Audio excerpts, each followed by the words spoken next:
नमस्कार आदाब दोस्तों, बड़ी खबरें हम आपके सामने लेकर आ गए। सबसे पहली और बड़ी खबर दोस्तों, उत्तर प्रदेश में होने वाले विधानसभा चुनाव से पहले समाजवादी पार्टी का एक इंटरनल सर्वे सामने आया है। समाजवादी पार्टी की तरफ से सर्वे में बताया गया है कि वो कितनी सीटें इस बार उत्तर प्रदेश में जीत सकती है, जिसके आंकड़े चौंकाने वाले हैं। आगे हम आपको बताएंगे कि सर्वे के आंकड़े क्या कहते हैं। वहीं दूसरी बड़ी खबर गोवा से आ रही है, जहां पर बीजेपी को बड़ा झटका लगा है। बीजेपी के मंत्री ने बीजेपी छोड़ करके आम आदमी पार्टी का दामन थाम लिया है। किस तरह से, आगे हम आपको इस पर भी जानकारी देंगे। वही अगली बड़ी खबर में हम आपको बताएंगे दोस्तों, उत्तर प्रदेश में विधानसभा चुनाव से पहले बीजेपी का रोहिंग्या मुसलमानों को लेकर के बहुत बड़ा ऐलान। बीजेपी मंत्री महेंद्र सिंह ने बड़ा बयान दिया है। क्या क्या कहा है, आगे हम आपको इसकी भी जानकारी देंगे। वही अगली बड़ी खबर में हम आपको बताएंगे दोस्तों, नागरिकता संशोधन कानून को लेकर के मोदी सरकार और गृह मंत्रालय की तरफ से एक बड़ा बयान सामने आया है। क्या कुछ इसमें कहा गया, इसकी भी जानकारी आगे हम आपको विस्तार से देंगे। वहीं अगली बड़ी खबर में हम आपको बताएंगे कि दोस्तों कि ममता बनर्जी और टीएमसी की बड़ी मुश्किलें। पश्चिम बंगाल के विधानसभा चुनाव के बाद एक बार फिर से ममता बनर्जी की कुर्सी जा सकती है। किस तरह से, आगे हम आपको इसकी भी जानकारी देंगे। वहीं अगली बड़ी खबर में हम आपको बताएंगे दोस्तों, किसानों के समर्थन में उतरे राहुल गांधी, जंतर मंतर पर पहुंच करके मोदी सरकार के खिलाफ बोला हल्ला।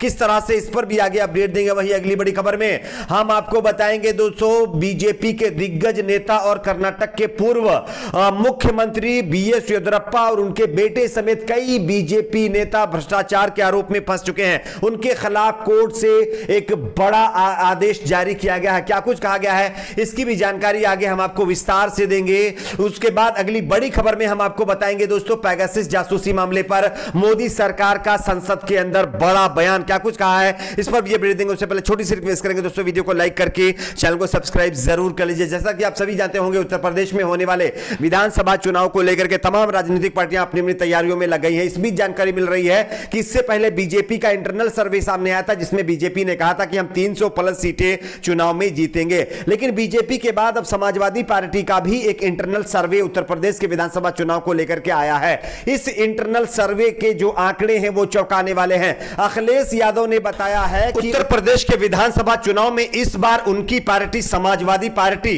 400 प्लस सीटें जीतेगी। यानी कि समाजवादी पार्टी के इंटरनल सर्वे के जो आंकड़े हैं वो चौंकाने वाले हैं। इस बार उत्तर प्रदेश में अखिलेश यादव 400 प्लस सीटें जीतने वाले हैं। साथ ही साथ अगर बात करें बीजेपी की, तो बीजेपी के खाते में 100 से भी कम सीटें जा सकती हैं। जबकि अन्य की अगर हम बात करें तो अन्य की बात भी 50 के नीचे ही आने वाली है। तो कहीं ना कहीं इस बार समाजवादी पार्टी के हिसाब से इस बार उत्तर प्रदेश के विधानसभा चुनाव वो जीतेंगे। लेकिन एग्जैक्ट आंकड़े आपको जब चुनाव के रिजल्ट आएंगे तभी पता चलेंगे। फिलहाल आपका अपना क्या प्रेडिक्शन है, नीचे कमेंट बॉक्स में जरूर बताइए। बात करते हैं अगली बड़ी खबर की। अगली बड़ी खबर आ रही है दोस्तों, गोवा के अंदर बीजेपी को बड़ा झटका लगा है। बीजेपी के कई नेताओं ने आम आदमी पार्टी का दामन थाम लिया है। आप इस खबर को देख सकते हैं दोस्तों। गोवा विधानसभा चुनाव में बेहतर प्रदर्शन की उम्मीद लगाए बैठी आम आदमी पार्टी में शुक्रवार को एक बड़ा चेहरा शामिल हो गया है।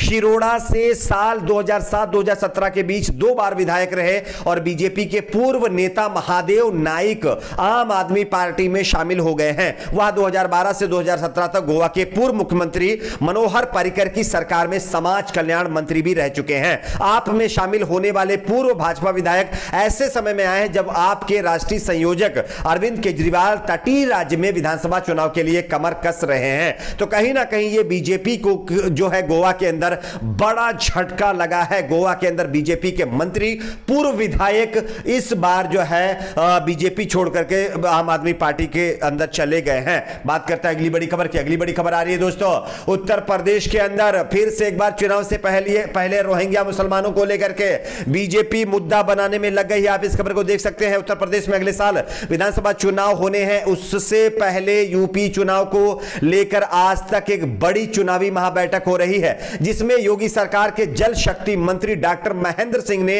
हर सवाल का जवाब बेबाकी से देते हुए रोहिंग्या मुसलमानों को लेकर के एक बड़ा बयान दे दिया है। उन्होंने कहा है कि उत्तर प्रदेश की जमीन से रोहिंग्या को हटाए जाने के सवाल पर उन्होंने बताया है कि जमीन पर एक भी रोहिंग्या को रहने नहीं दिया जाएगा। उन्होंने कहा कि रोहिंग्या हमारी जमीन पर नहीं रह सकते, वो चाहे तो केजरीवाल के पास चले जाएं, यूपी की जमीन पर अवैध कब्जा कब्जा नहीं होने दिया जाएगा। हमारा पहले ही ये स्टैंड है कि हम सीएम योगी ने स्पष्ट निर्देश दिए हैं कि यूपी में सिंचाई विभाग के करीब 40,000 हेक्टेयर जमीन अवैध कब्जे में रोहिंग्याओं के पास थी। पिछली सरकारों ने उन्हें संरक्षण दिया, हमारे टाइम में कोई रोहिंग्या नहीं आया। ये लोग पिछली सरकार के दौरान आकर बसे थे, लेकिन हम जब तक उत्तर प्रदेश में हैं तब तक एक भी रोहिंग्या को यहां नहीं रहने देंगे। बात करते हैं अगली बड़ी खबर की। अगली बड़ी खबर आ रही दोस्तों, नागरिकता संशोधन कानून को लेकर के मोदी सरकार की तरफ से एक बड़ा बयान दिया गया है। आप इस खबर को देख सकते हैं। केंद्रीय गृह राज्य मंत्री नित्यानंद राय ने राज्यसभा में कहा है कि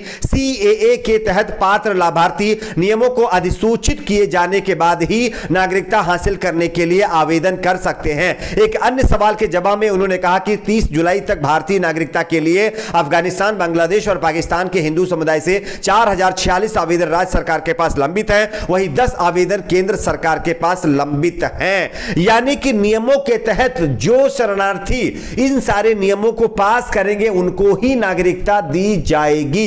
बात करते हैं अगली बड़ी खबर की। अगली बड़ी खबर आ रही दोस्तों, कोरोना के खतरे के कारण ममता बनर्जी की कुर्सी अब खतरे में आ गई है। दरअसल जानकारी के मुताबिक ममता बनर्जी को अपने पद मुख्यमंत्री पद से इस्तीफा देना पड़ सकता है। आप इस खबर को देख सकते हैं। कोरोना के बढ़ते मामलों ने बंगाल की ममता बनर्जी सरकार की मुश्किलें बढ़ा दी हैं। उपचुनाव को लेकर के ममता को बड़ा झटका लगने वाला है। तृणमूल कांग्रेस का प्रतिनिधिमंडल उपचुनाव को लेकर के शुक्रवार को निर्वाचन आयोग से संपर्क करने वाला है। बता दें कि पिछले महीने भी उपचुनाव को लेकर के टीएमसी का प्रतिनिधिमंडल चुनाव आयोग से मिला था। ममता बनर्जी को खुद भवानीपुर विधानसभा सीट से चुनाव लड़ना है। नंदीग्राम में मिली हार के बाद भी ममता बनर्जी बनी हुई है ममता बनर्जी कुर्सी यानी सीएम की कुर्सी पर। अब उन्हें कहीं ना कहीं से उपचुनाव जीतना होगा।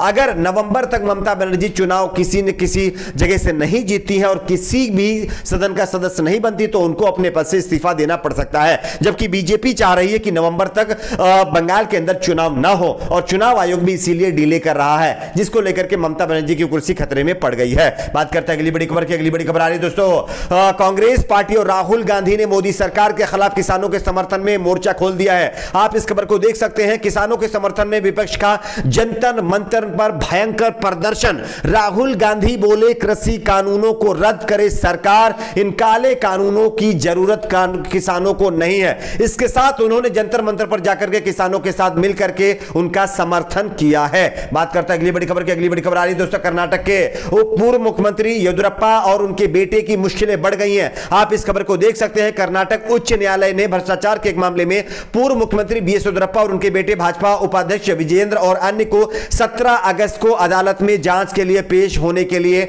समन जारी कर दिया है। और इसके चलते बीजेपी के कई नेताओं के ऊपर भ्रष्टाचार के आरोपों में कहीं ना कहीं गंभीर आरोप लगे थे और अब उनकी मुश्किलें इस मामले पर बढ़ती हुई दिखाई दे रही हैं। आगे देखना यह होगा कि इस पर क्या होता है। आपकी अपनी क्या राय है नीचे कमेंट बॉक्स में जरूर बताएं। वीडियो को लाइक शेयर, चैनल को सब्सक्राइब जरूर करें।